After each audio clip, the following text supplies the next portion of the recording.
അസ്സലാമലൈക്കും. Royal food Malabar അടുക്കള Ramadan special ഇന്ന് നമ്മൾ ഉണ്ടാക്കുന്നത് ബോറി കബാബാണ്. ഇതൊരു സ്നാക്കായോ സൈഡ് ഡിഷായി യൂസ് ചെയ്യാവുന്നതാണ്. നോർമൽ കബാബിനേക്കാളും ഡിഫറെൻറ്റ് ഫ്ലേവറായാണ് ഈ കബാബ് ഉണ്ടാക്കുന്നത്. ഇത് ഫ്രൈ ചെയ്യുകയോ ഗ്രിൽ ചെയ്യുകയോ ചെയ്തെടുക്കാം. ഞാനിത് ഫ്രൈ ചെയ്യുകയാണ് ചെയ്യുന്നത്. നമുക്ക് ഡിഷിലേക്ക് ഇറക്കാം.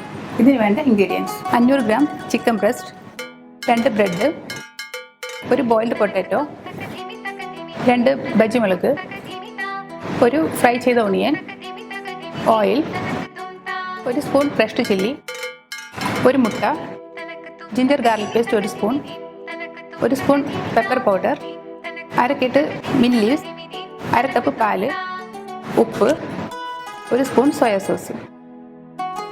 ബ്രെഡ് പാലിട്ട് നന്നായി കുതിർക്കുക. ഓയിൽ ഒഴികെ എല്ലാ ചേരുവകളും മിക്സിയിലിടാം.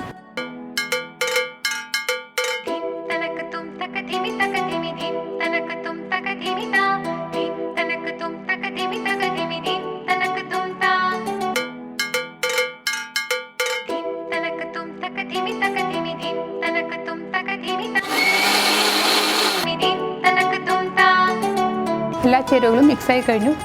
നമ്മുടെ മിക്സ് കബാബ് ഷേപ്പിലാക്കി ഫ്രൈ ചെയ്യാം. നമ്മുടെ ഓയിൽ തിളച്ച് കഴിഞ്ഞു. ഈ ഓയിലോട്ട് കബാബ് ഇടാം.